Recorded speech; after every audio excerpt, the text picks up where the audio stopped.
5 seconds. And over the mic is all fuel to go. Did you know the press is the only industry specifically mentioned in the Constitution? Stand by. That's because a free and open press is critical to our democracy. Track alpha. Roll alpha. Stand by, camera 1. I'm Thom Hartmann, and on this show we reveal the big picture of what's actually going on in the world. We go beyond identifying the problem. We try to fix it. Rational debate and a real discussion of the critical issues facing America. Stand by on camera. Go. Ready to join the movement? Then welcome to the big picture.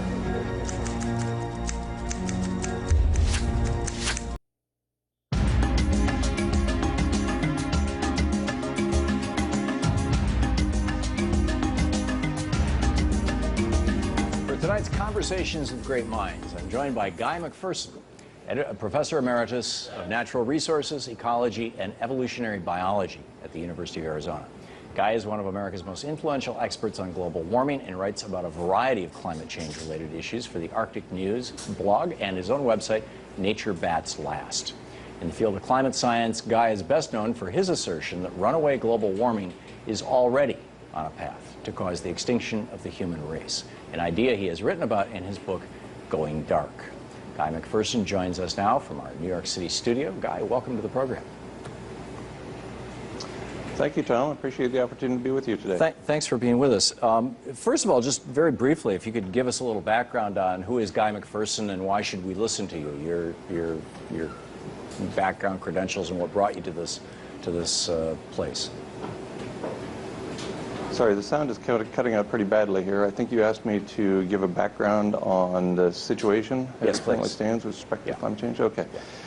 Well, I think I have a slide that I sent you that we can bring up now that shows carbon dioxide levels and how high they are relative to historical records. Carbon dioxide levels today are probably higher than they have been in the last 20 million years. We've had human beings on the planet for about 2 million years. So carbon dioxide levels in the atmosphere alone represent a major threat to the persistence of humans. In fact, looking only at carbon dioxide, John Davies, writing for the Arctic Methane Emergency Group last September, claimed that we're already at a point that we could end most habitat for humans on Earth by 2040. He's taking into account only carbon dioxide in the atmosphere, one of a handful of greenhouse gases we continue to emit. Tim Garrett had an excellent paper in Climatic Change published in November 2009, but actually submitted in 2007. So we've known since 2007 that only collapse of industrial civilization prevents runaway climate change. That goes back a long time now. That's 7 years since we've had that information. And obviously we haven't experienced collapse. By collapse, what Tim Garrett is talking about, what I'm talking about, is no fuel at the filling station, no food at the grocery store, no water coming out of the municipal taps. If we don't cease industrial activity, in other words, all industrial activity, we will trigger runaway greenhouse effect. Only collapse prevents runaway greenhouse. And that's just looking at carbon dioxide in the atmosphere. If we go to another slide, I sent you a slide that shows that Earth is within 1% of being uninhabitable. About 1.5 kilometers closer to the sun, according to a paper published last year in the Astrophysical Journal. And Earth goes out of the habitable zone because we get too close to the sun. Mm-hmm. The Earth is this little dot up in the upper right-hand corner. Yeah.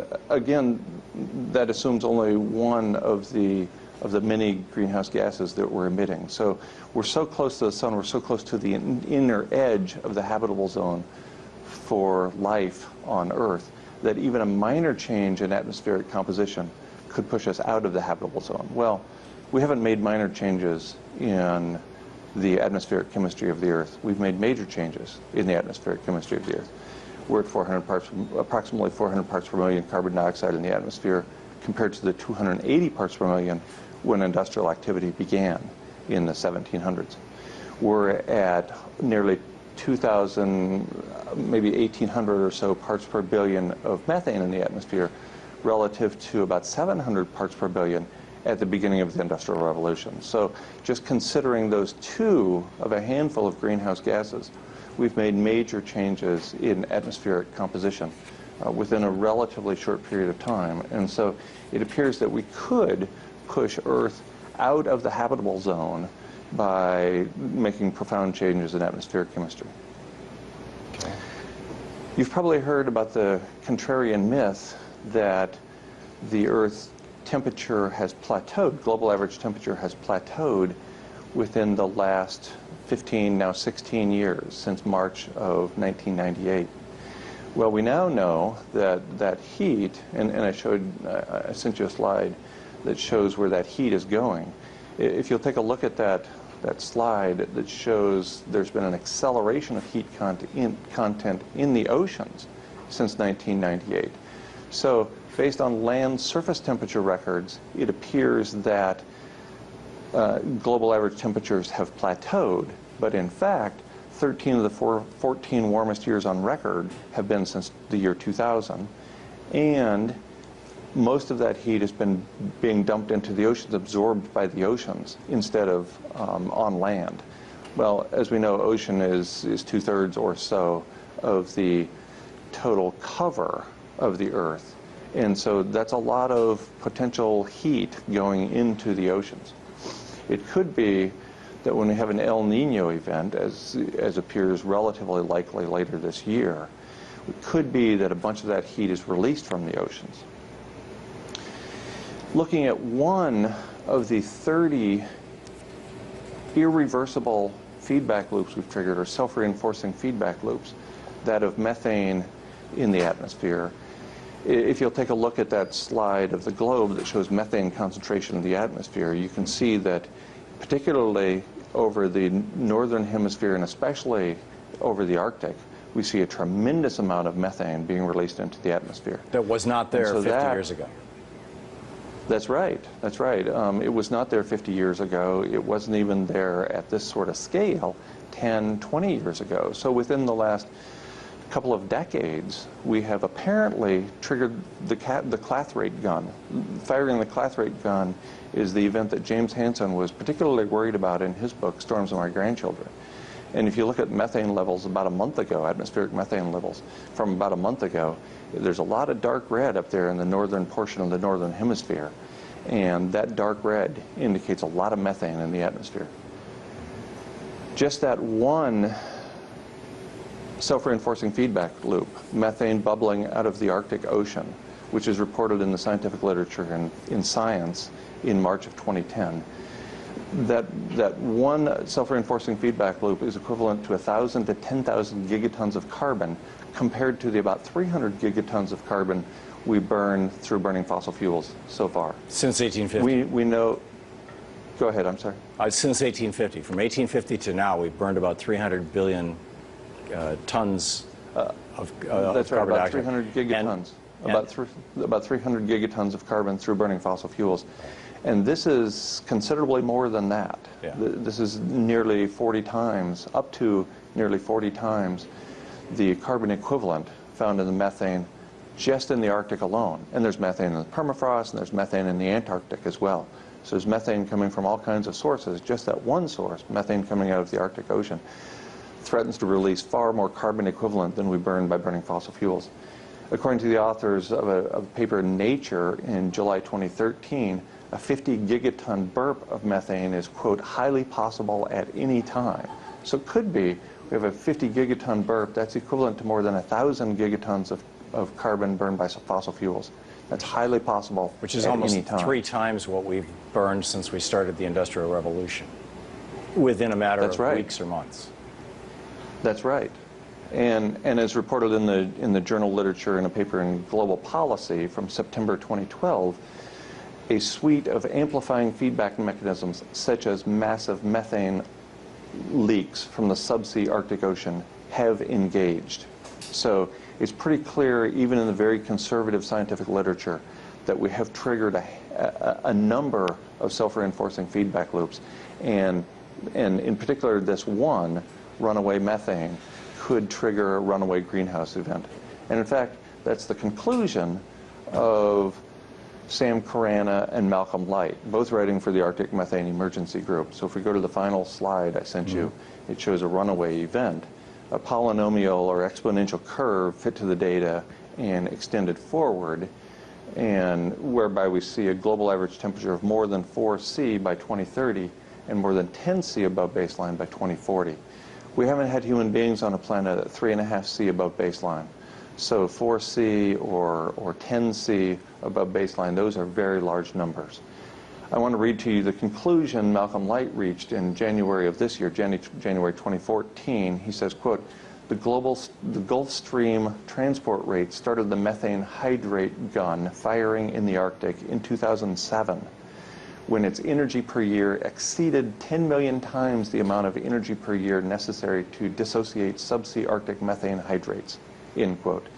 So it's pretty clear at this point that we have fired the Clathrate gun, and that self-reinforcing feedback loop alone takes us to uninhabitability of this planet for human beings in a relatively short period of time. So you're talking about something like the Permian mass extinction or the Permian Eocene thermal maximum, a period of time where most species on Earth and in the sea die, including us? That's right. And that's what right. kind of time scale? Well, we're human animals, and so we need habitat. This isn't... humans won't go extinct because it becomes too warm and we're not able to adapt to that warm temperature, because it becomes too cold and we're not able to adapt. Rather, it'll come because the plants and the plankton in the ocean, the plants on land and the plankton in the ocean, can't respond very quickly to the very rapid changes that are occurring. So we've already lost approximately half of the plankton from the ocean in the last few decades at 0.85°C above baseline. So you can imagine when we get to 2 or 3 or 4 degrees C above baseline, above the beginning of the Industrial Revolution, that it's quite possible, and I would say probable, that we won't have a significant number of plankton in the ocean at all. And same thing for land plants. We have these huge temperature swings that are going on right now. We get up to 125, 130 degrees Fahrenheit. That's sufficient to denature proteins in land plants and kill all the land plants. And they just can't adapt quickly enough. How soon? Well, according to Carana's analysis, we get there by 2030, to more than 4°C by 2030 and more than 10°C by 2040. It certainly could happen that quickly. As Albert Bartlett, the longtime professor emeritus from Colorado University, wrote and said many times, the greatest shortcoming of the human race is our inability to understand the exponential function. We're beyond linear with respect to climate change, and it's difficult for us to wrap our minds around that, to project into the future something beyond linear. And you're suggesting that we could be, you and I, we could be, and particularly people younger than us, could be the ones who actually see the end of the human race. Let me come back to that right after this break. More of tonight's Conversations of the Great Minds with Professor Guy McPherson right after this.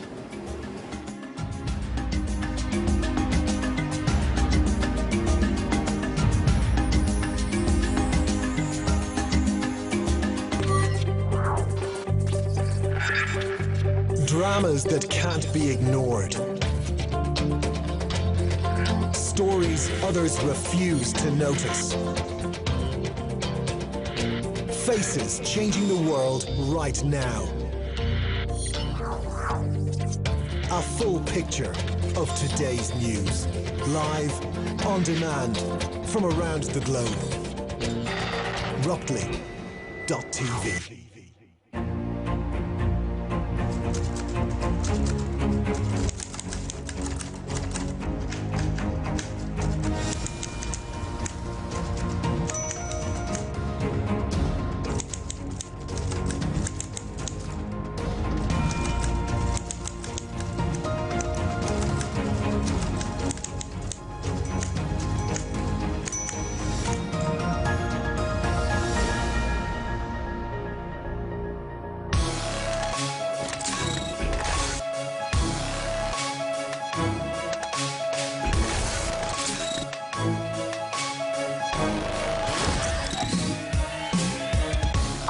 Join me on Boom Bust for in-depth, impartial, and en vogue financial reporting, commentary, interviews, and much, much more.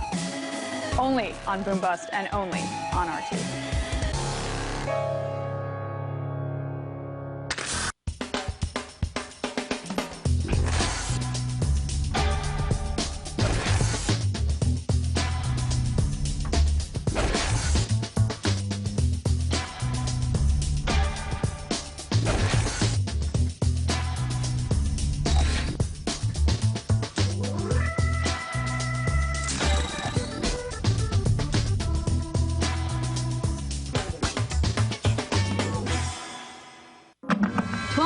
are talking about the same story doesn't make it news. No softball interviews, no puff pieces, only tough questions right here.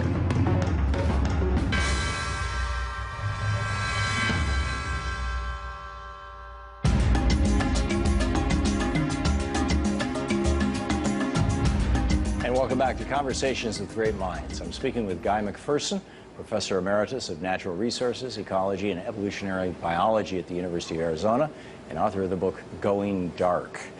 And Professor McPherson, just to summarize the last segment when we were talking, essentially you were suggesting that we could see an extinction not just of frogs and minnows, but of humans within the next 15 to 40 years. Is that a reasonable restatement?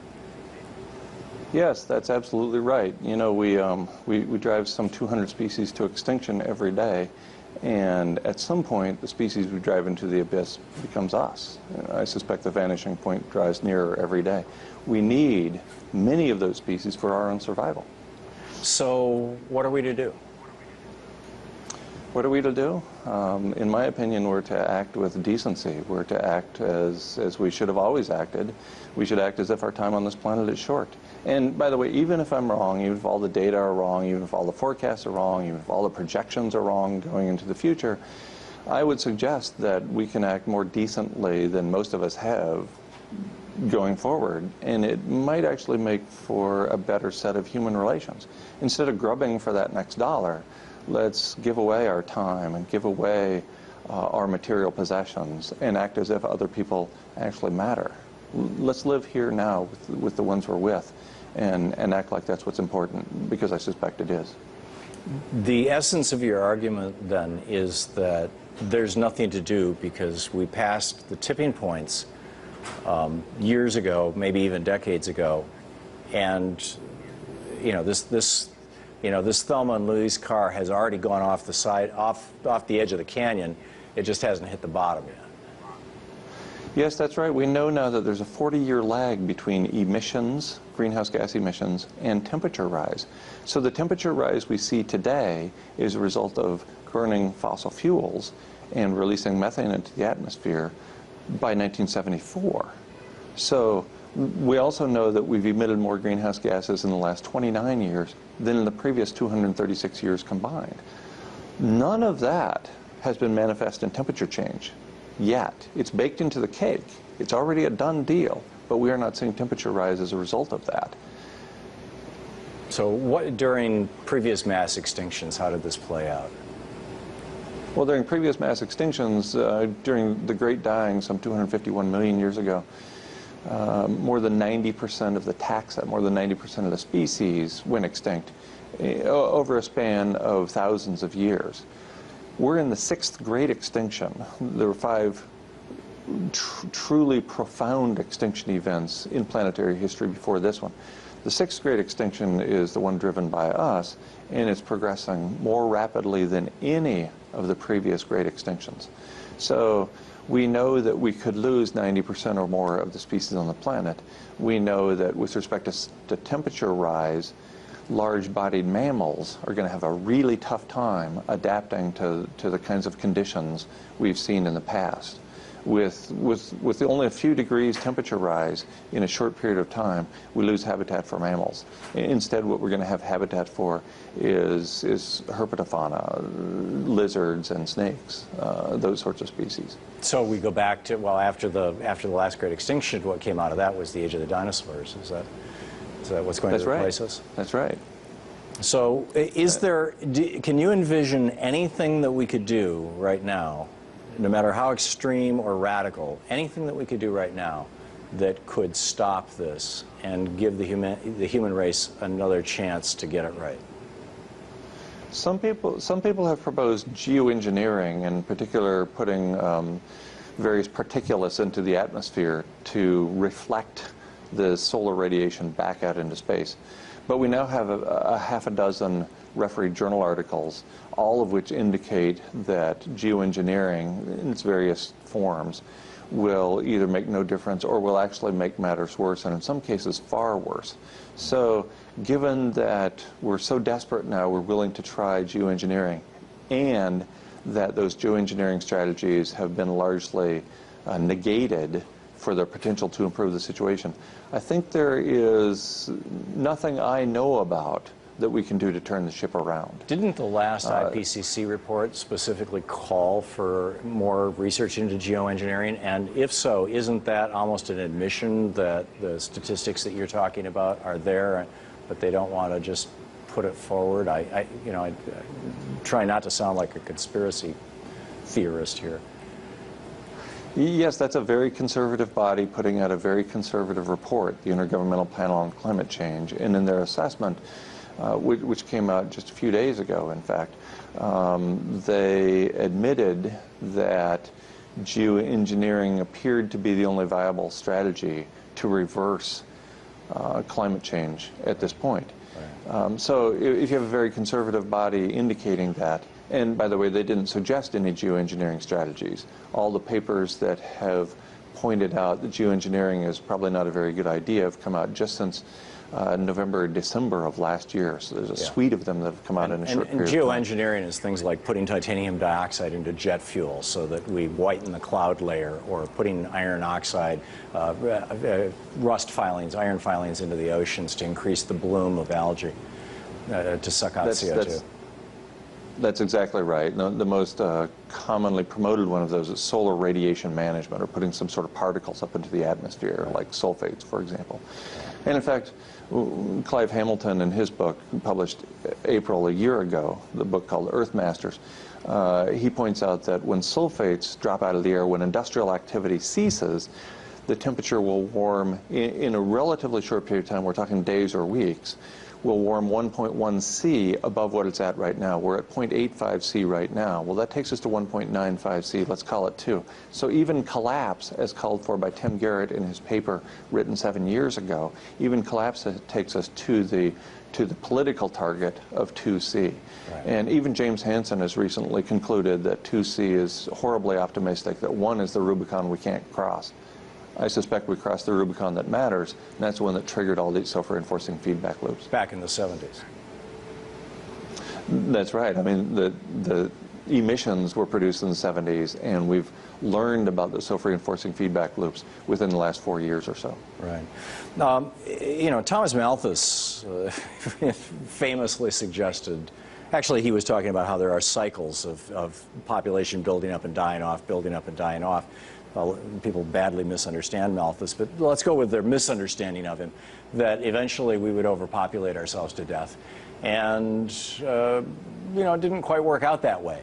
And similarly, back in the 1970s, after Paul Ehrlich published his book, The Population Bomb, in '71, I think it was, and he was saying that, by 1990 we would have mass famines around the world, and by 2000 you'd have wars and resource wars and things like this. And he had this bet with Julian Simon, who said, don't worry, everything's cool, humans are, we're Homo sapiens, we're the wise, humans, and we will figure it out. And they bet on a basket of commodities, because Ehrlich said, we're running out of this stuff, zinc and copper and all these things. They bet on a basket of commodities, and I think the bet was a decade-long bet, it might have been 5 years, that the price would go up, and Ehrlich bet it would go up. Julian Simon bet it would go down. Simon won the bet. We actually started recycling things, we started being more efficient. When you combine that with Moore's Law, which says that every 2 years the capacity of technology doubles and the price of it halves, and you look at things like Texas and Iowa right now getting 20% of their electricity from wind power, the proliferation of electric vehicles, things like this, is it not possible that we can think our way out of this? That between carbon tax? Go ahead. Yeah, that's certainly my wish. I don't see a carbon tax as a way. That's the civilized approach. Remember, Tim Garrett wrote 7 years ago that only collapse of the set of living arrangements gives us any hope at all of persisting into the future. That's because civilization is a heat engine, and Tim Garrett knew that his civilization is a heat engine. If we're going to maintain civilization, it's going to produce a bunch of heat. The downside of collapse is that it triggers the catastrophic meltdown of 400 and some nuclear power plants around the world. Think Fukushima times about 400. And so that could be severely problematic. I'd like to think that there's a way out. I don't think it's a good idea for humans to go extinct, much less the 200 species we're driving to extinction every day. If we can find a way to get out of this mess, I'm a huge fan. I just don't see it in the data and in the projections at this point. I believe within 100 miles of here in Washington, D.C., there's a mountain where that was built, this was hollowed out back in the 1950s during the Cold War, where they take the president and the vice president and some members of Congress and basically put them along with a couple hundred people, support people, and lots of technology, sort of a Biodome 3, so that they could survive a nuclear war with the Soviet Union. I mean, that's how it was originally written. I've heard people talk about the Fortress of Solitude, that the Pentagon and the military is working on something up in the Arctic where humans could survive a great extinction like this for dozens, if not hundreds of generations.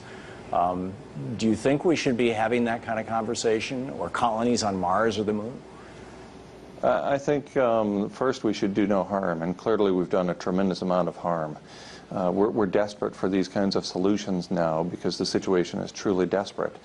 So I would go back to first do no harm, and let's not think we can maintain this set of living arrangements without any consequences. As it turns out, we can't have infinite growth on a finite planet with no consequences.